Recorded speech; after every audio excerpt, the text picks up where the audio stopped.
유튜브 한반도 드라마 1945만 2025 제3화 38선 그어지는 순간 전쟁은 시작됐다. 1945년 8월 10일 새벽 워싱턴 DC 어두운 전쟁부 작전국 사무실. 두 명의 미국 육군 대령 딘 러스크와 찰스 본 스틸은 내셔널 지오그래픽 지도를 펼쳐들었다. 스탈린이 한반도 북부로 진격 중이라는 보고가 긴급히 날아들고 미군은 아직 한반도 어디에도 상륙하지 못한 시점이었다. 시간은 없었고 결정은 절박했다. 이들은 일본의 항복을 받아내기 위해 소련의 참전을 유도했지만 역설적이게도 그 대가로 조선 전체가 소련의 수중에 떨어질 위기에 놓였다. 이때 그들이 손가락으로 그은 선이 바로 위도 38도 선이었다. 그들은 서울은 남쪽에 있어야 한다는 정치적 판단을 내렸고 인천과 부산이라는 전략항을 확보하기 위해 38선이라는 임의의 선을 설정했다. 단 30분 만에 이루어진 결정이었다. 이 지도는 바로 메가더에게 보고되었고 일반 명령 제1호로 정리돼 미소 양측에 통보됐다. 놀라운 건 스탈린의 반응이었다. 아무런 조건 없이 단 하루 만에 이를 수락했다. 소련 입장에서는 이토록 남쪽까지 후하게 내려온 선을 미국이 제안했다는 사실이 놀라웠고 미국은 소련이 이를 아무런 반발 없이 수용했다는 사실에 충격을 받았다. 하지만 이 결정은 조선에게는 날벼락이었다. 그 누구도 조선의 누구도 이 선에 대해 논의하거나 동의한 적이 없었다. 조선은 해방의 기쁨을 누리기도 전에 외세의 손에 의해 절단당했다. 북에서는 소련군이, 남에서는 미군이 진주해 각자의 점령지를 확보했고 곧바로 체제의 실험장이 조선 땅 위에 펼쳐지기 시작했다. 분단의 씨앗은 그렇게 뿌려졌다. 처음엔 군사적 편애, 임시조치였다. 그러나 이 임시선은 점차 체제의 벽으로 굳어졌다. 열차는 38선에서 멈췄고 물자는 더 이상 오가지 못했다. 방문도 왕래도 소식조차 점점 끊기기 시작했다. 3개월도 채 되지 않아 38선은 남북을 가르는 가상선이 아닌 실체화된 국경선으로 자리 잡아갔다. 그렇다고 남과 북 모두 이를 순순히 받아들인 건 아니었다. 1946년 이후 38선 주변에서는 계속해서 무력 충돌이 벌어졌다.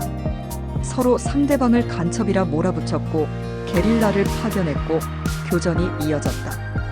공식 통계에 따르면 1949년 한 해에만 874회의 교전이 있었다. 하루 2번 이상 이 땅은 전쟁 아닌 전쟁을 치르고 있었다. 이미 총성이 울리는 가운데서도 그것이 전면전으로 불리지 않았을 뿐이었다. 북한은 38선 충돌을 계기로 남한은 해방되지 못한 땅이라는 인식을 확산시켰고 남한 역시 북한은 침략 세력이라는 경계심을 키워갔다.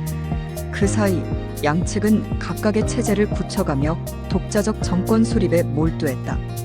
남한은 5.10 총선을 통해 대한민국 정부를 수립했고 북한은 조선민주주의인민공화국을 출범시켰다. 이제 38선은 단지 군사경계선이 아니라 두 국가를 가르는 국경선이 되어버렸다. 신탁통치 논쟁, 민심은 갈라지고 있었다. 1945년 12월 27일 한 장의 신문이 조선의 운명을 뒤흔들었다. 동아일보 일면 머리기사. 소련은 신탁통치 주장, 미국은 즉시 독립 주장. 소련이 38선 분할 점령을 구실 삼아 조선을 신탁통치하자고 나섰고 미국은 이를 막으려 한다는 논조였다. 하지만 이는 오보였다. 정확히는 외신 오보를 국내 언론이 검증 없이 받아쓴 기사였다. 문제는 이 보도가 공식 모스크바 3상회의 결과 발표 하루 전 주한미군 사령부도 원문을 입수하기 전날에 나온 풍문에 불과했다는 점이다. 사실 모스크바 결정문에는 우선 임시정부를 수립하고 그 임시정부와 미소공동위원회가 협의하여 신탁통치 여부를 결정한다는 내용이 담겨 있었다. 즉 신탁통치는 확정사항이 아니었고 조선의 의견에 따라 충분히 변경 가능한 조건부 항목이었다. 하지만 동아일보는 이 핵심을 생략하고 신탁 통치만 강조하며 차라리 옥죄하자는 사설까지 실었다. 조선일보 역시 죽음으로 신탁에 항거하자고 부르짖었다. 그 결과는 폭풍 같았다. 반탁운동이 전국적으로 번져나갔고 거리에는 탁치는 매국이라는 구호가 넘쳐났다. 광복 4개월 만에 민심은 다시금 뜨겁게 분열되었고 신탁 통치 논쟁은 찬반의 진영 싸움으로 비화되었다. 김구와 임시정부 세력 이승만과 한민당 우익은 모두 반탁에 합류했다. 반면 조선공산당은 초기엔 혼란을 겪다. 북으로부터 삼상회의 지지라는 지침이 내려오자 입장을 급선회해 찬탁을 주장했다. 이 급변은 내부 갈등과 조직 분열까지 야기했다.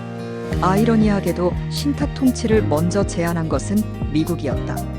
루스벨트는 이미 카이로 선언 이전부터 3040년간의 신탁 통치를 염두에 두었고 모스크바 회의에서도 미국은 이를 강력히 주장했다. 오히려 소련은 즉시 임시정부 수립 후 독립을 선호했지만 미국의 고집에 밀려 타협안을 수용한 것이다. 그러나 국내에는 미국은 독립파, 소련은 신탁파라는 이미지가 언론과 정치인의 선동에 의해 굳어져 버렸다. 그 누구보다 이 갈등을 정치적으로 활용한 것은 이승만과 한민당이었다. 이들은 반탁은 애국이며 찬탁은 매국이라는 도식을 내세우며 좌익을 매도했고 자신들의 친일 협력 경력에 대한 비판을 반공반탁으로 덮는 데 성공했다. 반탁은 곧 독립의 상징이 되었고 찬탁은 소련 괴뢰의 오명을 뒤집었었다. 그 틈에서 우익은 정치적 입지를 급속히 확장했다. 하지만 냉정히 보면 반탁은 민족 감정의 폭발이지 정치적 전략은 아니었다. 국무성의 신탁 방침조차 현장 미군정에선 모르고 있었고 카지 중장은 조선인의 반응이 지나치게 감정적이라며 신탁을 거부하다 분단이 초래될 가능성을 우려했다. 미국 내부에서도 신탁을 밀어붙이려는 국무성과 이를 회피하려는 현지 군정 사이에 충돌이 있었다. 그럼에도 국내 정국은 이미 죽느냐 찬탁하느냐의 흑백 논리에 갇혀버렸다. 신탁 통치 논쟁은 단지 하나의 외교 문제 이상이었다. 그것은 해방 후 처음 맞이한 민족 내부의 정치 전쟁이었다. 그 전쟁은 언론의 오보에서 시작됐고 정당의 선동으로 키워졌으며 시민의 열기로 폭발했다. 그리고 그 모든 혼란은 분단이라는 결과로 수렴되었다. 남과 북은 신탁을 두고 싸웠고 결국 서로 다른 길로 갔다. 조선의 자치는 그렇게 또다시 외세의 전략과 내부의 이념 갈등 속에서 길을 잃었다. 신탁 통치는 오지 않았지만 분단은 왔다. 그리고 그 분단은 지금도 우리 곁에 남아있다. 김일성과 김구, 통일을 둘러싼 두 개의 길. 1948년 4월 19일 김구는 평양으로 향했다. 그의 나이 63살. 해방 후 이승만과 함께 우익진영의 핵심으로 군림하던 그는 뜻밖에도 김일성과의 회담을 위해 38선을 넘었다. 그 한 걸음은 단순한 정치 일정이 아니었다. 그것은 분단을 눈앞에 둔 마지막 안간힘, 민족 통일을 위한 고독한 외침이었다. 그해 봄, 남한에서는 유엔의 지원 아래 5.10 총선을 앞두고 있었다. 그러나 김구는 이 선거를 분단의 시작이라 규정하고 선거를 거부한 채 북으로 갔다. 조선민주주의인민공화국이라는 낯선 간판이 세워지기 전에 평양이었다. 방북에는 김신아들, 선우진 비서이 동행했다. 황해도 여형 근처에서 하룻밤을 보내고 도착한 평양은 놀랍게도 태극기와 애국가로 그들을 맞았다. 남한 단독정부를 막기 위한 남북연석회의의 겉모습은 의외로 정중하고 치밀했다. 회담은 김구, 김규식, 김일성, 김두봉의 사김 회담으로 전개되었다. 김구는 민족의 통일이 실패하면 그건 나의 실패가 아니라 전 민족의 실패라고 했다. 그는 이념이나 체제보다 민족적 통합을 중시했고 외세보다는 우리 내부의 합의를 믿었다. 회담에서 양측은 외국군 철수, 임시정부 수립, 총선거를 통한 통일정부 구성, 단독선거 반대라는 공동성명서를 도출해냈다. 말만 들으면 기적 같은 합의였지만 현실은 달랐다. 회의가 열리던 4월 29일 북한은 비밀리에 조선민주주의인민공화국 헌법 초안을 인민회의에서 통과시켰다. 북조선은 남한의 단정에 반대한다고 했지만 동시에 자신들의 단정은 준비하고 있었다. 겉으로는 통일을 말하면서 속으로는 정권을 다지고 있었던 것이다. 김일성은 북한은 결코 단독 정부를 먼저 수립하지 않을 것이라 약속했지만 그의 말은 이미 뒤에서 부정되고 있었다. 김구는 그것을 몰랐을까? 모를 리 없었다. 하지만 그는 체제 경쟁이 아닌 만나서 말하면 해결될 일이라 믿는 전통적 지도자였다. 신의와 체면, 공존과 연대. 그런 인간적 가치에 의존하는 지도자는 냉전이라는 신체제와 충돌할 수밖에 없었다. 그는 분단을 막으려다 결국 정치적 고립의 길을 자청한 셈이었다. 김일성은 이 회담을 통해 김구를 환대하는 자라는 이미지를 얻었고 북한 체제의 정당성을 유연하게 포장할 수 있었다. 그에겐 통일이 목표가 아니었다. 자신이 주도하는 통일이 목표였다. 결국 남북협상은 남한의 단독정부 수립을 막지 못했고 북한도 곧 단독헌법을 바탕으로 정권 수립 절차에 들어갔다. 서울로 돌아온 김구는 통일운동을 멈추지 않겠다고 다짐했지만 5.10 총선은 이미 끝나 있었고 단정 수립은 되돌릴 수 없는 현실이 되었다. 6월 김일성의 재초청이 있었지만 그는 응하지 못했다.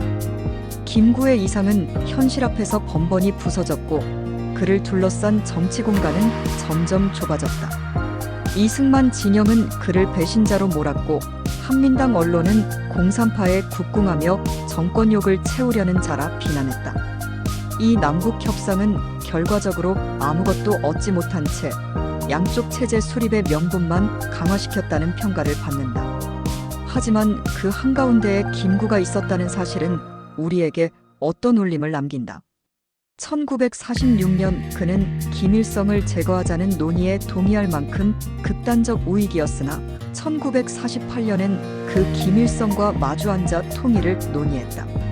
그것은 변절이 아니라 절망의 반전이었다. 정치적 체념과 민족적 책임감 사이에서 그는 마지막 길을 택한 것이었다. 그리고 1년 뒤 김구는 암살당했다.